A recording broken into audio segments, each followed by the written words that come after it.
우리가 이제 이렇게 예배를 드리다 보면 이런저런 순서들이 굉장히 많이 있습니다. 그런데 하나 놓치지 않아야 될 게 있습니다. 이런 우리 가브리엘, 그 다음에 유초등부, 또 어린이들, 이게 정말 이들에게는 평생 잊을 수 없는 그런 기회들입니다. 우리는 우리의 필요에 의해서 은혜가 필요한 건 사실이지만 이 아이들이 이때 잘 훈련되어 인격적으로 준비되면 정말 하나님 앞에 귀하게 쓰임받는 그런 인물이 될 수 있다는 것이죠. 그래서 우리가 어쨌거나 마음껏 격려하고 기도하고 또 아이들을 세우는 일에 집중해야 될 필요가 있다고 생각을 합니다.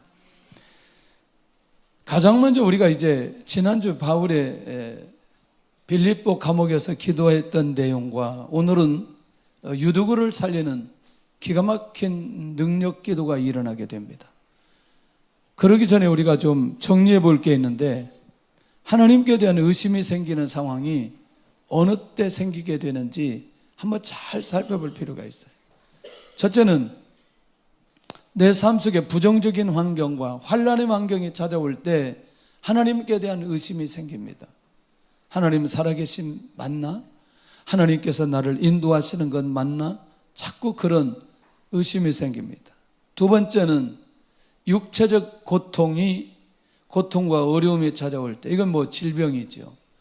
해결이 되지 않습니다. 한번 육체적인 아픔이 오기 시작하면 내가 감당할 수 없을 때에 나도 모르게 또 하나님께 대한 의심이 생기게 되어지고, 그 다음에 세 번째가 왜 나는 이렇게 사람들을 만나면 관계하는데 이렇게 사람들마다 차가움을 느끼고 외로움을 느끼게 되나? 하나님 왜 그러실까? 이런 때가 있다는 거죠. 네 번째는 다른 사람은 그렇게 어렵지 않게 살아가는데 왜 나는 이렇게 재정적인 어려움이 와서 이 재정적인 어려움은 왜 감당이 되지 않지? 왜 나는 평생토록 이렇게 재정적인 어려움이 있나? 또 하나님 살아계시는 것 맞나? 다섯 번째는 계속되어지는 사단의 시험에 의해서 나도 모르게 마음에 분노와 미움이 가득해서 마음에 평안함이 없는 것을 자꾸 빼앗아 갈 때 하나님께 대한 의심이 생기는 상황이 벌어집니다. 그런데 하나님께 대한 의심을 극복하는 비결은 그럼에도 불구하고 내가 언제나 하나님을 향한 예배를 회복하는 것이죠. 내가 이해할 수 없지만, 이 환경을 내가 정리할 수 없지만 내가 절대로 예배만큼은 포기할 수 없지. 그리고 하나님 앞에 나아가는 사람. 두 번째는 무엇이냐? 아직 내가 알 수는 없지만 내 인생 전체는 하나님의 주권 안에 있다는 믿음을 가지고 하나님과 나와의 관계가 의심하지 않고 가는, 끝까지 내가 죽음의 상황에 이른다 할지라도 하나님 살아계심을 믿음을 갖는 그 믿음의 상황을 유지할 때 의심을 극복하게 되고, 그럴 때마다 그러면 하나님께서 나에게 주신 사명은 무엇이지? 그 사명을 내가 잘 감당했는지 감당하지 못했는지 주신 사명을 붙들어야 되고, 네 번째는 그때마다 하나님의 말씀, 살아있는 하나님의 말씀, 가장 확실한 건 성경에 기록된 하나님의 말씀을 붙들어라. 그리고 사람을 통해서 주시는 하나님의 말씀을 붙들어라. 사람을 통해서도 하나님의 말씀이 주어집니다. 다섯 번째는 아까 두 번째 믿음하고 다섯 번째 믿음은 뭐냐? 하나님의 살아계신다는 사실을, 아까는 내 인생 전체 현재 미래를 하나님께서 인도해 주실 것이라는 믿음과 하나님이 지금도 살아계신다는 사실을 믿고 뭐하라? 기도하라. 어느 경우에는 당장 해결될 수도 있고, 어느 경우에는 한 10년이 지나고 나서 회복될 수도 있고, 어느 경우에는 내가 주님 앞에 갈 그때 회복될 수도 있고, 아니면 어느 경우에는 내가 세상을 떠나서 내 후손들을 통해서 내가 기도했던 그 내용이 응답될 수도 있고, 오늘 이 밤에 하나님께 대한 의심을 완전히 극복하는 밤이 되었으면 좋겠습니다. 조금 더 이 사도행전을 보면서 바울의 사역이 좀 보여졌으면 좋겠고, 그리고 바울이 만난 사람들이 어떻게 변하는지, 바울 주변에는 어떤 사람들이 있었는지 한번 살펴보고, 그 중에 이 유두고라는 사람은 어떤 변화가 있었는지, 과연 나도 이 시대에 유두고처럼 그렇게 갈 건지, 이번 주에 예수님의 제자들처럼 예수님 어디로 가신단 말이야? 왜 다시 오신단 말이야? 또 다시 어디로 간단 말이야? 이렇게 전혀 예수님의 말씀을 이해하지 못하고 듣지도 못하고 믿지도 못하는 예수님의 제자들이 될 것인지 한번 우리가 살펴볼 필요가 있습니다. 사도행전 11장 25절에 가서 보면 바울을 사역지로 안내한 사람이 누구냐면 바나바라는 사람입니다. 특별히 사울이 다소에서 말씀으로 자기 자신을 준비할 때 그를 직접 찾아간 사람이 바나바였습니다. 그리고 이 사울을 초청해서 안디옥에서 1년 동안 성도들을 양육하기 시작합니다. 그런데 놀라운 일이 벌어집니다. 안디옥 교회 성도들이 그리스도인이라는 사람으로 변화되기 시작합니다.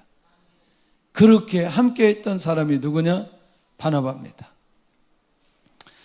자, 바울에게도 그를 사역으로 인도한 보호자 같은 사람 바나바가 있다는 게 너무나 중요한 것이고, 자, 그런 면에서 이 사도 바울은 절대로 바나바를 잊어서는 안 되고 잊을 수도 없는 사람이 바나바입니다.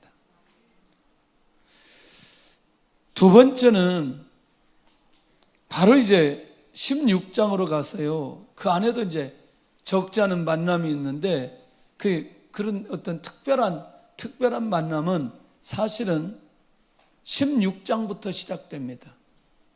누스드라에서 믿음의 아들 누구를 만나느냐? 디모데를 만납니다. 청결한 양심, 거짓 없는 믿음을 가진 아주 순수한 사람 디모데를 만납니다. 형제들에게는 칭찬을 받고 그에게 할례를 행하게 하고 함께 사역하게 됩니다. 그리고 그에게 놀라운 비전을 제시합니다. 고난당한 것 부끄러워 생각하지 말고, 할렐루야, 나처럼 로마복음화, 세계복음화를 위해서 하나님 앞에 쓰임받는 사람이 되었으면 좋겠다. 그러면서 그를 세워주면서 사역의 비전과 눈을 열어준 디모데. 마지막까지 사도 바울과 깊은 인간적 관계까지 유지하며 열어놓았던 사람이 디모데였습니다. 세 번째 사람이 누구냐면 사도행전 16장 25절에 앞쪽에서는 그의 이름이 기록되지 않았다가 감옥에 들어가서 하나님 앞에 기도할 때 바울과 실라가 하나님 앞에 기도하는, 찬양과 기도할 때 실라 이름이 등장됩니다. 그러니까 이미 마게도냐로 함께 할 때에 바울 사도와 함께 했던 사람이 누구냐? 실라였습니다. 빌립보 복음화를 위해서 함께 고난을 당하고 감옥까지 간 고난을 함께 한 사람, 결국 영혼의 변화와 표적과 아픔과 고통을 함께 경험하면서 그 사역에 동참했던 실라. 그러니 놀라우게도 성령의 인도와 역사를 따라 함께하도록 특별히 그 여인 누구죠? 루디아라는 여인을 세운 바울과 실라. 그러니까 이 빌립보 사역에서는 반드시 실라의 이름이 떠나지 않고 함께 사역함으로 루디아, 귀신 들린 여종, 간수를 세우는 일에 쓰임받았던 사람이 누구다? 실라. 어디까지 갔다? 감옥까지. 맞고 옷 벗기고 감옥까지 갔던 사람 실라. 그리고 그 이름이 그렇게 많이 기록되지는 않아요. 일단 바울과 함께 맞고 옷을 벗김을 당하고 감옥까지 간 것은 이미 신라도 사도적 삶으로 받기에 조금도 부족함이 없는 사람이었던 걸 보게 됩니다. 아멘. 디모데도 사도 바울처럼 사도 바울과 함께 어떤 고난이 와도 복음을 전하는 일에 자기 인생을 드린 그것에 흔들림 없는 사람으로 우리가 보게 됩니다. 네 번째는 빌립보 지역에서 가장 처음 만난 누디아. 지난 시간에 우리가 누디아에 관한 얘기를 많이 했습니다. 바울의 말씀을 들을 때 하나님께서 그의 마음을 열고 말씀을 받게 합니다. 그리고 그 집 전체가 다 세례를 받고 선교팀을 자기 집에 초청한 사람 누구? 루디아. 첫 열매였습니다. 바울에게 첫 열매. 말씀을 받자마자 내가 사명자로 내가 어떻게 하든지 이 빌립보 지역을 복음화해야 되는 사람으로 바뀌어지는, 빌립보 교회를 세울 수 있는 가장 귀한 사명자로 세워지고, 나중에 밤중에 열심히 맞고 그 다음에 이제 아침이 되었어요. 가보니까 세상에 사도 바울이 감옥에 들어가 있거든요. 감옥에 들어간 바울을 집으로 안내하고, 그리고 그 사역팀을, 선교팀을 위로한 사람이 누구냐? 누디아였어요. 이게 40절에 나옵니다. 16장 40절에. 그러니 이 누디아는 한 번 복음을 받고 끝난 게 아니고 끝까지 사도 바울의 사역과 사도 바울의 삶과 그 선교팀 일행 전체를 보호하는 보호자 역할까지 감당했던 사람이 루디아 여인. 하나님의 말씀을 받고, 어제 하나님의 말씀을 받고 인생 전체가 하나님의 뜻을 위해서 헌신하는 사람으로 가버리게 되었다는 건 너무나 놀라운 일 아니겠어요? 누구에 의해서?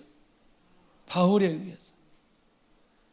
그래서 이 바울 곁에는 바울을 하나님의 사역으로 대비시키는 바나바도 있고, 평생 잊을 수 없는 믿음의 아들 관계를 유지한 디모데도 있고, 빌립보 지역에 가서 빌립보를 변화시키는 누디아라는 사명자도 있고, 우리가 그 다음에 지난주에 보았던 대로 빌립보 지역에서 가장 영적으로 고통스러운 여인, 귀신 들린 여인. 결국 이 여인은 복음의 능력이 어떤 능력인지, 사도 바울이 선포되어지는 복음이 예수 그리스도의 능력이 어떤 것인지를 자기의 영적인 상태를 통해서, 자기가 귀신이 나가는 것을 통해서 하나님의 살아계심을, 복음의 능력을 보여주었던 사람. 그는 귀신에 의해서 점을 치며 주인에게 큰 이익을 주는 사람이었지만 결국 사도 바울의 장애물이 되어 복음을 전할 수 없는 그런 환경 속에 있어 어렵게 된 사람인 건 사실이지만, 중요한 건 그렇기 때문에 바울에 의해서 영적인 문제를 해결받고 빌립보 지역 복음화를 위해 사명자로 세움받은 사람으로 바뀌어져 버린 사람. 다시 말하면 내가 이곳에서, 이 빌립보라는 이곳에서 사도 바울이 사역하는데 장애물이 되어 더 이상 시끄럽게 함으로 복음을 전할 수 없는 대상이 그 복음에 의해서 오히려 내가 표적이 되고 증거가 되고 간증거리의 대상이 되어버렸던 이 귀신 들린 여종. 누구에 의해서? 바울에 의해서. 바울이 전한 복음에 의해서 이렇게 변해버린 귀신 들린 여종. 여섯 번째는 감옥에서 일어난 표적으로 인해 구원을 받게 되어지는 간수. 옥문이 열리는 표적으로 인해 두려움 속에 있었던 간수. 그리고 간수가 오늘 하나님의 뜻임을 확인한 사도 바울과 실라. 이 말이 무슨 말인지 이해되나요? 드디어 하나님께서는 이 간수를 구원하시기 위해 오늘 우리를 감옥에 보냈다는 사실을, 간수를 만남으로 그것이 하나님의 뜻이라는 사실을 확인시켜준 사람, 그 사람이 간수였다. 그런데 그는 사도 바울을 만남과 동시에 그의 구원과 그의 가족 구원으로 결국 그 가정 전체가 주님 앞에 돌아오도록 하는 구원의 역사가 일어났던 사람, 간수. 할렐루야. 17장에 넘어가니까 누가 등장되냐면 데살로니가에 가는데 소동이 일어납니다. 사람들이 복음을 전하지 못하도록 하고 바울 사도 일행을 죽이려고 계속해서 폭력배를 동원할 때 이때 보를 주고 이게 뭐 여러 가지 의미도 있죠. 돈을 주는 게 더 좋고 어떤 사람은 뭐 이런저런 거 주었다고 하는데 일단은 그들이 필요한 것을 주고 바울을 보호한 사람. 그런데 나중에 이 사람이 어떤 사람이냐? 데살로니가 지역을 복음하고 교회를 세우는 사람으로 등장된 사람이 누구냐? 야손. 그러니까 이미 빌립보에서 빌립보 지역을 복음화시킬 수 있는 사람들이 준비되니까 하나님께서는 그 발걸음을 데살로니가로 갔고 데살로니가에 가서 야손이 딱 세워지니까 다시 고린도로 가게 되는. 그게 뭐냐면 사도 바울을 만나면 일단은 지역 복음화와 교회를 세우는 사람으로 바뀌어져 가버리는. 그러니까 영적인 영향력을 받고 자기 인생 전체를 바꿔가버리는 사람들이 계속해서 일어났다는 게 너무너무 중요하다. 그러니까 바울의 위기가 야손이라는 사람을 사명자로 세우는 기회로 삼게 되어버리는, 이게 17장 사건인 거죠. 17장 사건. 18장에 가니까 누구를 만나느냐? 브리스길라 부부를 만나는데, 고린도에서 만난 이 로마에서 추방된 브리스길라 부부, 바울과 함께 천막 만드는 일, 천막 만드는 일 아니라 만드는 일을 하면서 자비랑 선교한 부부. 바울의 동역자로 가장 결정적일 때마다 바울과 함께한 사람. 로마서 16장 4절에 사도 바울을 위해서 자기의 목이라도 내놓을 정도의, 복음을 위해서가 아니라 사도 바울을 위해서 헌신한 부부, 브리스길라 부부. 할렐루야. 그러니 이것도 바울이라는 개인이 아니라 바울이 주님의 사도이고 주님의 복음을 전하기 때문에 복음이 막혀지지 않도록 바울과 함께하며 바울을 통해 영적인 변화가 일어났던 브리스길라 부부. 멋있어요? 저는 이 사람들이 정말 멋있다고 생각을 하고 바울을 잘 만나고 바울에 의해서 영향을 받았다고 생각을 합니다. 이건 일반적인 사람들이 아니고 하나님께서 준비시키고 예비한 사람들이 누구를 만나는 순간에, 바울을 만나는 순간에 이런 놀라운 변화가 일어난 사람이라는. 그런데 우리가 오늘 주목해야 되는데, 드로아의 사역 속에서 만났던 사람 누구? 유두고라는 청년. 말씀을 전하는 현장 속에 함께 있었던 청년 유두고, 청년 유두고라고 나옵니다. 밤중쯤 되었을 때 졸다가 떨어진 청년 유두고. 할렐루야. 뭐 하다가? 졸다가. 자, 이걸 단순하게 졸다가 이렇게 보면 안 돼요. 앞에 8명 얘기를 한 이유가 있습니다. 8명 얘기. 8명은 절대로 졸지 않았다는 겁니다. 하나님의 말씀이 들려지고 들려진 말씀을 붙들었다는 얘기죠. 저는 너무나 무시무시하다는. 갑자기 저녁에 와서 좀 졸려 그랬는데 오늘 이 졸다가 떨어진 유두구 얘기를 듣고 정신이 바짝 나가지고, 바울을 통해서 다시 생명을 회복한 청년 유두고인데, 그러면 바울은 오늘 무슨 사역에 집중하느냐? 보면서 유두고에 대해서 더 좀 얘기 좀 해야 되겠어요. 말씀을 통해서 영혼을 양육하는 일에 사도 바울이 집중합니다. 다음날 다른 곳으로 이동하기 위해서 마지막 밤에 복음 전하는 바울입니다. 마지막 날에도 여전히 말씀으로 영혼을 세우고 있습니다. 자, 이제 이게 중요합니다.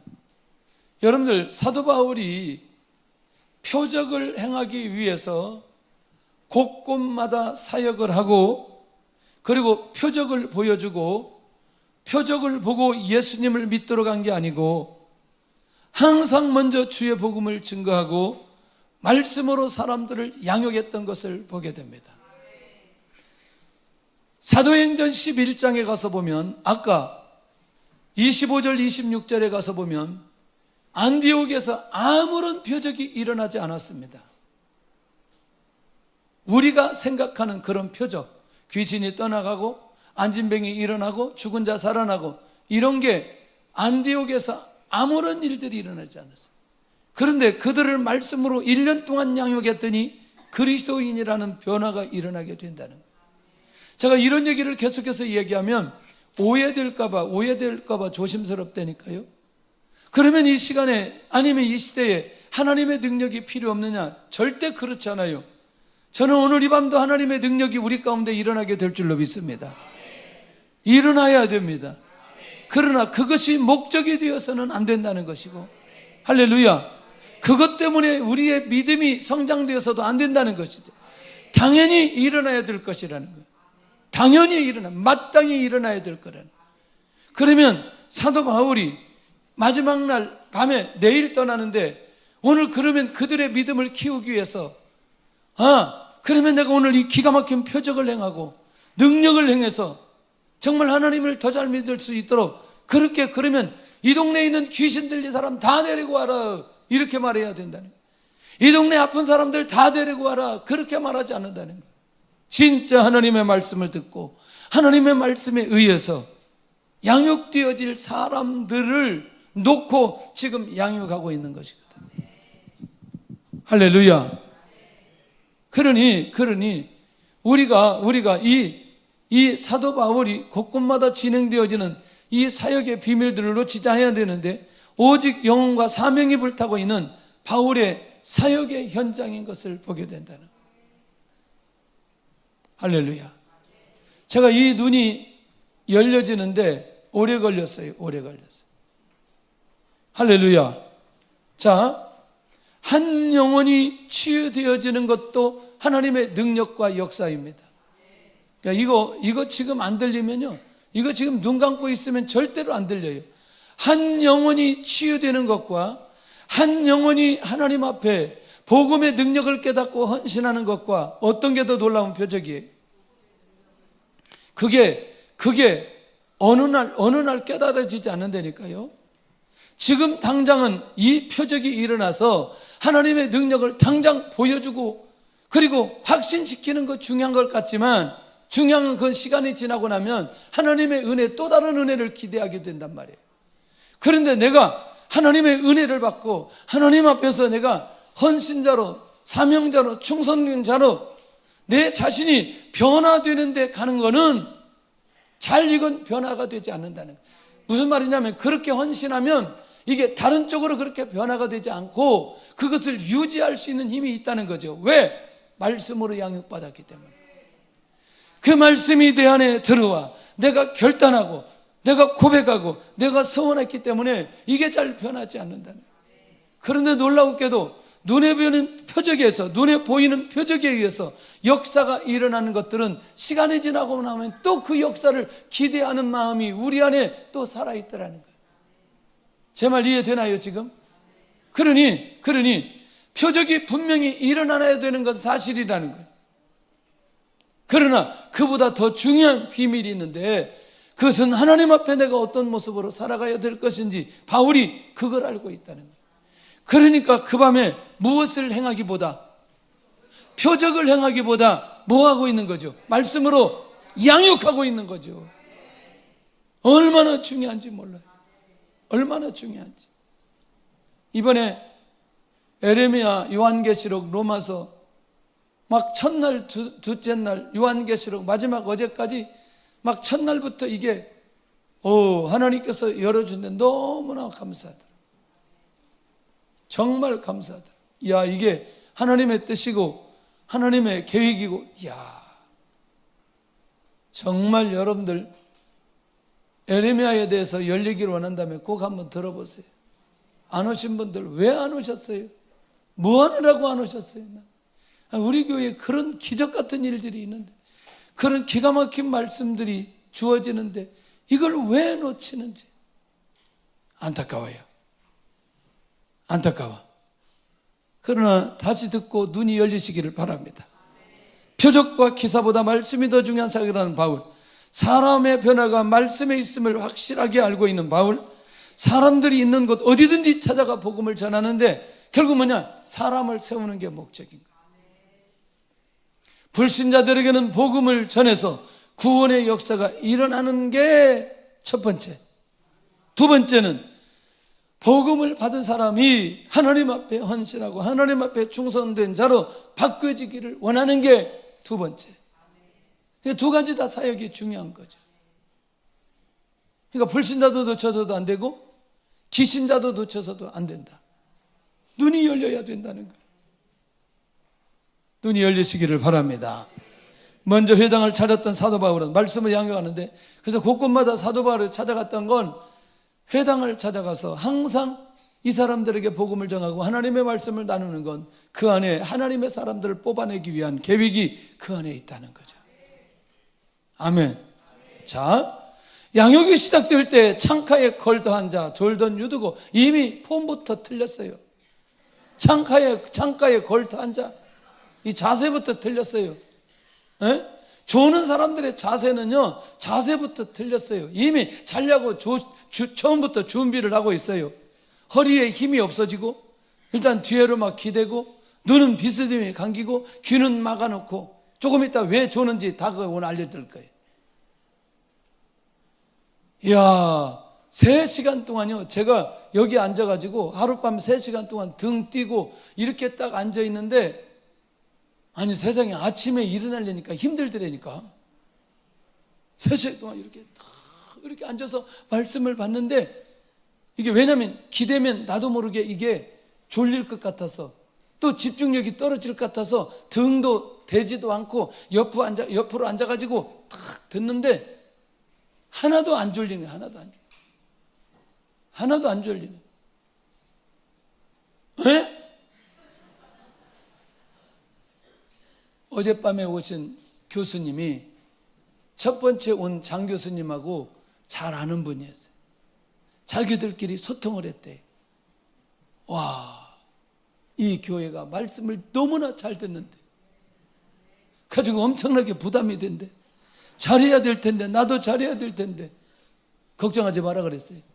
그 첫째 날, 둘째 날 막 에레미야 막 얼마나 열심히 우리가 들었는지 막 그 교수님이 이야 굉장히 이게 도전을 받았나 봐요. 너무나 좋은 교회래. 이런 교회 처음 봤대요. 아마 금요일 날 왔으면 더 놀랄 텐데. 그래서 어젯밤에 오신 분이 그런 얘기를 하는 거예요. 전부 다 막 말씀을, 제가 그거 봐도 열심히 듣더라고요. 좋은 사람 빼고 열심히 들었어요. 에? 그 제가 그랬어요. 화요일 날 끝나고 우리 그 연결한 목사님, 제발 교재 안 보고 하자 그랬어요. 잘 나가다가 왜 책 자꾸 떠들고 몇 페이지 하니까 이게 지금 우리가 신학교도 아니고 이게 뭐냐 도대체. 그냥 첫째 날이 좋았다, 그렇게 가자. 그랬더니 셋째 날 그렇게 갔어요. 더 은혜가 되지 않았어요? 에? 나도 다 귀는 있다니까. 잘 나가다가 갑자기 몇 페이지 막 찾다가 시간 막 가버리고, 이게 지금 우리가 신학교가 아니니까 그렇게 가지고, 어젯밤도 그렇게 하니까 너무나 좋아. 할렐루야. 목사는요, 한 말씀 한 말씀이라도 우리 성도들이 잘 들을 수 있도록, 이걸 학문적으로 듣지 않고 지식적으로 듣지 않도록 얼마나 이게 들으면서도 5만 가지 교차가 되는 거예요. 조는 사람이 없어야 되는데, 이거 지식적으로 듣는 사람이 없어야 되는데, 이것도 뭐, 이거 뭐냐, 우리가 신학교냐, 이게 뭐 이런 소리 하는 사람이 없어야 될 텐데, 뭐 이거 교재 팔려고 하느냐, 또 속으로 궁시렁거리는 사람이 없어야 될 텐데, 뭐 이게 책값은 왜 이렇게 비싸냐, 또 이렇게 말하면서 입 대빨 일어나가지고 가면 안 될 텐데, 뭐만 생각이 다 했어요. 여러분 생각 지금 내가 다 얘기해버렸어요. 가면서 다 그런 생각했잖아요. 내가 다 알고 있다는 거지. 그 여러 가지 많은 생각이 있는 거죠. 그 지금 어마어마한 사도 바울이 지금 말씀을 전하는데 유두구가 어디에 앉아 있어? 자세부터 틀렸다는 거지. 자세부터. 이미 말씀에 집중력이 없어진 유두구의 말씀 듣는 자세. 왜 아까 8명 얘기를 왜 했는지에 대한 감각이 우리 안에 있어야 된다는 거예요. 왜 수많은 사람들이 하나님의 말씀을 받고 감동이 되고 헌신하고 충성하고 목이라도 내놓을 사람이 있는데, 어떤 사람은 말씀 듣다가 졸다가 떨어져서 죽어. 에?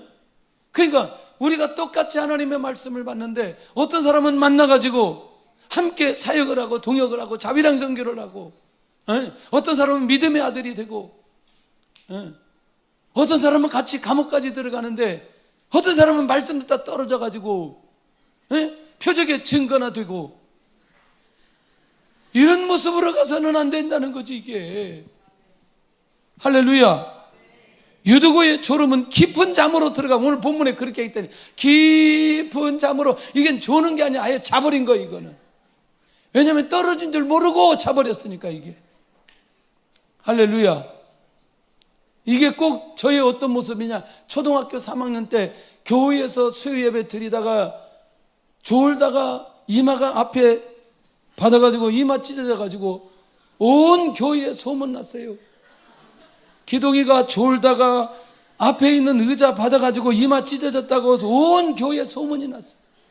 왜냐하면 교회가 크지 않기 때문에 앞에 이렇게 앞에서 이렇게 앞에서 이렇게 하면 소리가 크거든요. 소리가 이게 다 들리거든요. 그러니까 이게 뒤에, 아니 시골 교회에 의자가 없잖아요. 뒤에 등받이가 없고 그냥 앉는 것만 있으니까. 왜냐면 임시로 만든 땅에다가 임시로 이렇게 박아놓은 그 의자에 앉아서 졸다가 앞으로 이걸 받았으니 이게 지금 온 교회 소리가 얼마나 컸겠어요. 난리 났어요. 막 예배 드리다가.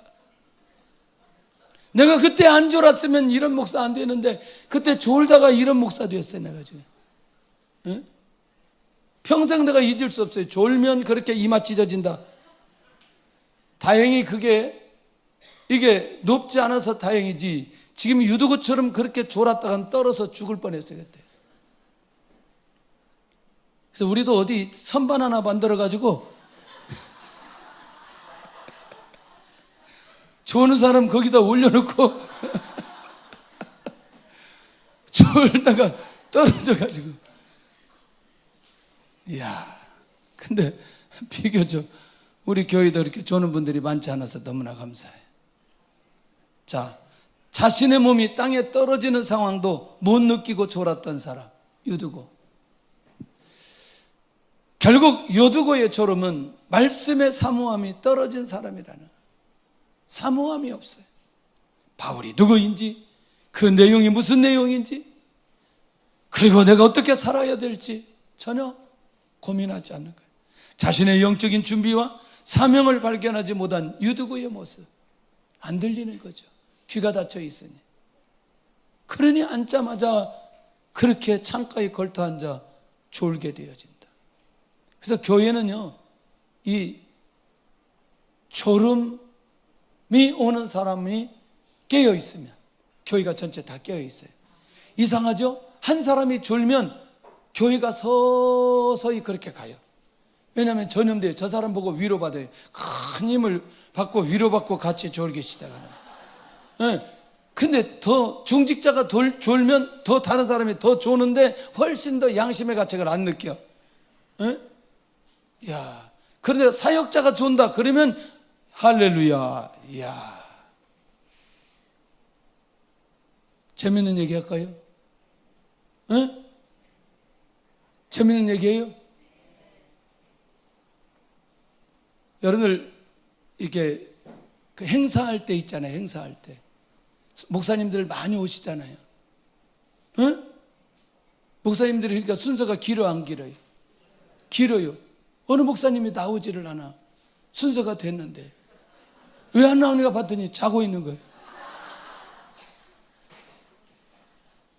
할렐루야. 설교하다 졸지 않아서 다행이지만, 물론 옆에서 깨워서 나오기는 했지만, 와, 진짜 이 졸은 것, 나는 우리 이런 에피소드가 너무나 많아요.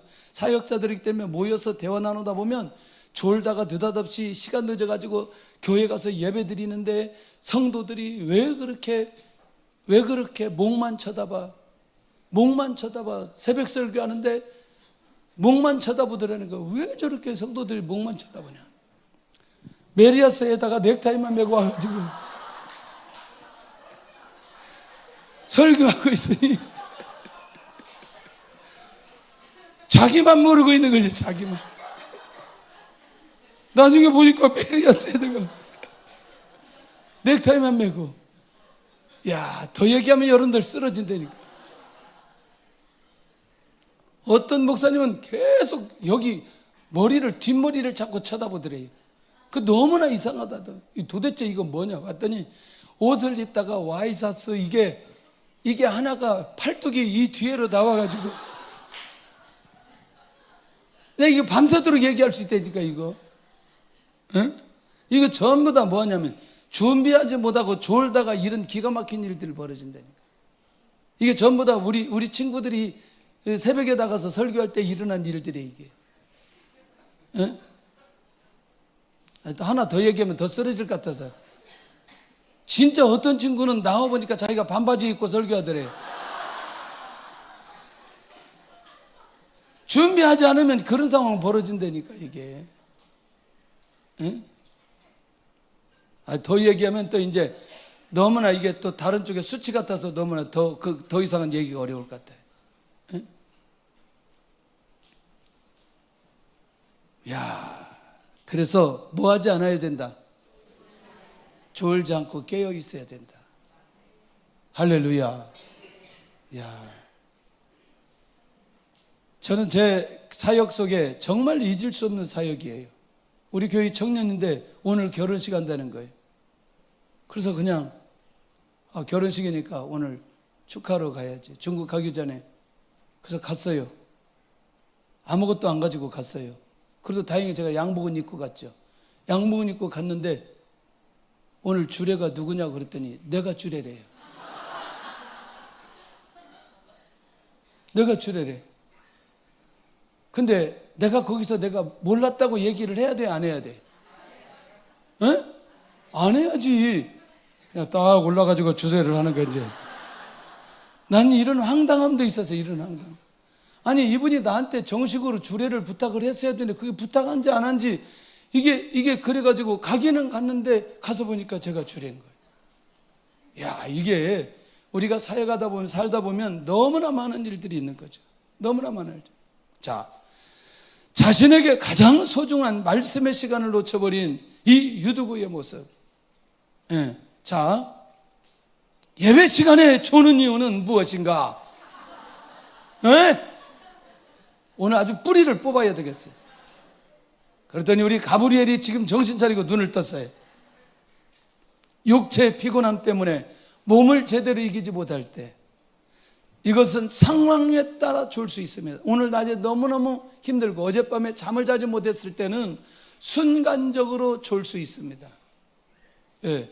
근데 이 사람은 이 상황만 넘기면 회복이 돼요. 왜? 본래 조는 사람이 아니고 오늘은 너무너무 피곤해서 너무너무 잠을 자지 못하고 육체적으로 너무나 일을 많이 해서 잠깐 조는 경우가 있어요. 이거는 습관적이지 않기 때문에 시간이 되면 회복될 수 있다. 예. 그러니까 예배를 드리는 날은 자기 몸을 관리를 잘하는 것도 매우 중요하다. 할렐루야. 제가 운동을 좋아하잖아요. 근데 금요일 날 웬만하면 운동을 안 하려고 합니다. 첫 번째 이유는 피곤함 때문이 아니고 내가 예배에 대한 기쁨을 내가 운동을 하면서 그 기쁨을 더 느껴서는 안 되겠다는 거예요.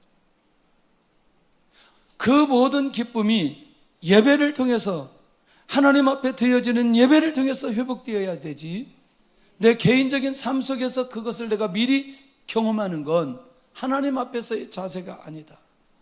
제 개인적으로 그렇게 생각해요. 가능하면 내가 금요일 날은 운동을 안 하려고 그래요. 목욕탕만 살짝 갔다 와요. 말씀 준비하고 기도하고 뭐 이런 것만. 왜? 오늘 예배가 너무너무 중요하기 때문에. 할렐루야. 예. 두 번째, 말씀이 들려져야 하나 영적인 귀가 열리지 않을 때 조는 경우가 있어요. 그러니까 오늘 나에게 주시는 그 말씀을 하나님의 음성으로 들리지 않는 거예요. 매번 그게 하나님의 음성으로 들려지는 사람은 절대로 졸지 않아요. 내가 단어 하나라도 오늘 내가 붙들고 그걸 묵상하고 내가 그것 기도하고 내가 적용하려고 하는 사람은 절대로 졸지 않아요. 왜? 영적인 귀가 열려 있기 때문에. 아멘. 너무너무 중요하죠. 이미 저는 어제 시작할 때, 노마서 시작할 때 아, 그렇지. 우리는 악을 죄라고 생각하지만 이미 내 마음속에 하나님으로 집중하지 않는 그것도 죄라는 그것에 갑자기 열리기 시작하는. 월요일 날 에레미야 얘기를 하는데, 에레미야는 평생토록 누구에게 대우받아 본 적이 없다. 아마 천국에 가면 에레미야가 일이 아니겠냐. 자, 이 얘기하는데 이게 막 확 들리는 거죠. 막 하나님의 음성처럼 들리는 거죠. 그럼에도 불구하고 그가 포기하지 않고 하나님의 말씀만 전하는, 한 번도 표적을 일으킨 적 없이 하나님의 말씀만 선포한 에레미야. 막 들리는 거예요. 나 그대로 하라면 그대로 다 하겠어요, 내가. 그대로 다 하겠어요. 그렇게 요한계시록 환란 속에 있는 자신, 교회, 성도들, 그 시대에 그 모든 사람들을 위로하기 위해서 계시의 비밀을 환상으로 보여주시면서 이 요한의 눈을 열려주신 예수님. 할렐루야. 666에 대해서 어떻게 14만 4천 명의 반대되는 사람들의 대상자들 666 정리됐어요? 무슨 코리아가 아니고 코로나, 그렇죠. 코리아가 아니고 코로나. 그 백신이 무슨 그걸 가리켜서 정신 나간 소리라 이렇게 말해요. 그러니까 무슨 이마에 맞고 하도 그런 얘기들. 근데 명확하게 정리해 주는 것도 얼마나 감사한지. 들려요, 안 들려요? 제가 지금 들렸어요, 안 들렸어요? 우리 같이 들었어요, 안 들었어요? 들리죠? 무슨 말인지 들리죠? 그러면 이거는 여기로 듣는 게 아니라 여기로 들어요. 가슴으로 듣게 되어 있어요. 할렐루야. 가슴으로 들려지는 사람은 절대로 잊어버리지 않아요. 근데 머리로 듣는 사람은 반드시 잊어버리게 되어 있어요. 이해되시나요? 모든 상황이 말씀으로 해석되지 않아 정리되지 않았을 때 너무나 혼란스러워. 머리가, 내 상황이 너무나 혼란스러워. 현재 상황만 생각하고 미래가 보이지 않아. 왜 그런 일이 나에게 일어났고 앞으로도 어떤 일이 일어날 것인지 이게 말씀으로 정리되지 않으니까 이게 하나님의 말씀이 안 들리는 거예요. 이게 안 들리는 거죠. 할렐루야. 근데 이게 해석이 되면, 이게 정리가 되면 하나님의 말씀이 그냥 내 귀를 뚫고 들은다니까요. 가슴으로 그냥 들은다니까요. 잊어버리지 않고. 졸려? 그런 사람이 졸리겠어요, 안 졸리겠어요? 안 졸린다니까요. 졸릴 수가 없다니까. 할렐루야. 우리 가브리엘이 오늘 안 졸고 있어요. 언젠가는 한번 했어야 되는데 이런 날은 난 처음 봤어요. 왜냐면 애들이 한두 명은 꼭 졸고 엎어져 있고 핸드폰 보고 그러는데 오늘은 얘들이 조는 얘기하니까 눈이 그냥 똘망똘망 해가지고. 할렐루야. 오늘 닭 먹어도 될 것 같다. 닭 먹자. 그리고 많이 안 왔으니까 너무나 좋잖아.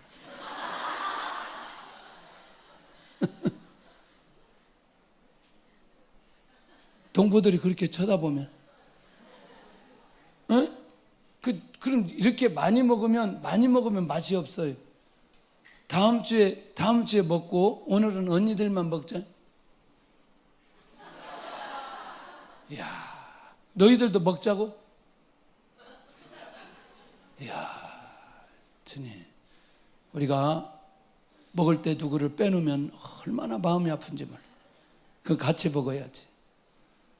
하여튼 적당히 예배 끝나기 전에 시켜놓기를 바랍니다. 자, 그 다음에 네 번째, 말씀을 들을 때 습관적으로 좋으려고 계획할 때. 처음부터 좋으려고 계획하고 자리에 앉아 있을 때. 그러니까 오늘 예배를 드릴 때는 내가 좋으려고 작정하고 오는 거죠. 오늘 피곤한데 오늘 설교 시간에 좀 졸아야 되겠다.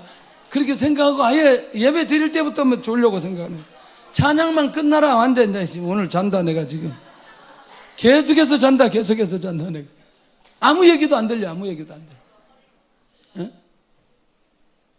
이게 나중에 이제 우리 아이들한테도 나는 이게 교훈이 되도록 하는 것은 이 얘기 한번 들리면 얘들이 평생 기억되거든요.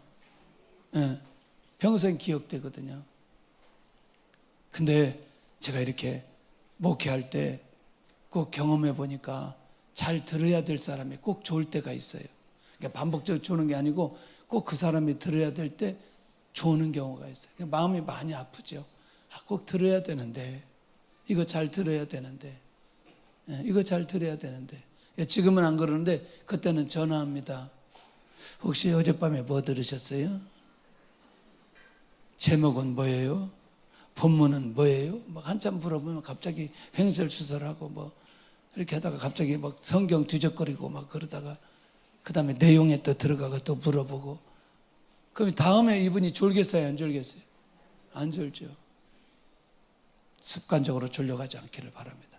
졸리는 것은 분명 성령의 역사가 아니라면 누구의 역사인가? 누구의 역사인가? 예, 이거 너무나 중요합니다. 자, 마지막 정리하겠습니다. 이제 드디어 졸려서 떨어진 유두구를 향한 바울의 기도는, 여러분 본문을 잘 보셔야 돼요. 왜냐하면 여기 누가가 9절에 죽었는지라 이렇게 얘기하고요, 10절에 가서 바울이 데려가서 그에 엎드려 그 몸을 안고 말하되 떨들지 말라 생명이 그에게 있다 이렇게 말하거든요. 에? 죽었어요? 안 죽었어요? 안 죽었다고요? 그럼 죽었는지라 이건 뭐예요? 잘 보셔야 돼요. 누구에 의해서? 바울에 의해서. 할렐루야. 결국 유두구의 죽음을 죽음으로 보지 않았던 바울, 복음의 능력을 믿고 선포하는 바울이 가진 영적인 시선이 중요하다는 거예요. 이미 죽었다고 모든 사람들이 확인하는 현장에서 바울은 죽지 않았다고 말하는 거죠. 복음의 능력으로 살릴 수 있는 믿음이 바울 안에 있는 거죠. 할렐루야. 그럼 바울은 어떻게 유두구를 살리겠냐는 거죠. 그 위에 엎드려 금을 안고 말하되 생명이 그에게 있다. 누구하고 똑같아 이게? 엘리야. 할렐루야. 또 누구? 엘리사. 수냄 여인 아들, 그리고 사르밧과부 아들 다 연결되잖아요. 그 위에 올라가. 이거 전부 다 같은 비슷한 모습이 보여지잖아요. 와, 바울을 통해서 유두구의 생명을 살리며 복음의 능력이 나타나도록 역사해 주시는. 그런데 아까 말씀드렸는데 이게 목적이에요? 아니에요? 아닙니다. 이게 목적이 아니라니까. 오늘 이 밤에 유두구를 살리는 게 목적이 아니라는 거예요. 결국 세계 복음화를 위한 바울의 발걸음 속에서는 이 상황이 뭐가 되지 않고, 장애가 되지 않고 표적이 되도록 만들어버렸다는 게 중요하다는 거예요. 그러니까 위기의 상황을 위기로 몰아가지 않고 응답으로 가게 만들어버리는 이 사도 바울의 사역의 비밀, 그 기도가 사도 바울의 사역이 계속해서 세계 복음화를 향해, 저 예루살렘 노마로 향해, 땅끝을 향해 가는 그 발걸음으로 하나님께서 밀어주시고 있다는 거예요. 이걸 놓치지 않아야 된다는 거예요. 아니, 바울이 복음 전간에서 바울이 말씀을 나누는데 그 창가에 걸터앉아서 유두가 떨어져 죽었대. 어떻게 되겠어요? 그런데 그렇게 만들지 않고 그를 살림으로 그의 사역의 방향을 누구도 막지 않도록 하나님께서 인도해 주셨다. 이런 상황에 집중하지 않고, 그러니까 죽음의 상황에 집중하지 않고 여전히 어디에? 사역에 집중하는 바울. 무슨 말이냐? 날이 새기 동안 오랫동안 말씀을 나누며 비전을 공유하는 바울의 모습을 11절에 볼 수 있다는 거죠. 드로아에서 마지막 밤을 끝까지 말씀으로 나누고 있는 바울. 멋있어요? 그러니 이 기도는 막 소리쳐 기도하는 내용도 아닙니다. 기도를 행위했다고 하는 기록도 없어요. 그렇지만 그 유두구를 살리고 난 이후에 그의 사역의 모습은 밤새도록 말씀을 나누고, 그리고 비전을 나누고, 그리고 날이 새고 떠나가는 바울의 모습을 보게 된다. 얼마나 멋있는지. 우리의 삶이, 우리의 마음이 이런 마음을 가지고 살아간다는 게 전 너무나 중요하다. 이 유두구를 통해서 많은 사람이 위로를 받고 힘을 얻게 되어지는, 그리고 바울이 전한 그 복음, 그 말씀이 땅에 떨어지지 않도록 하나님께서 역사해 주심을 보게 된다는 거죠.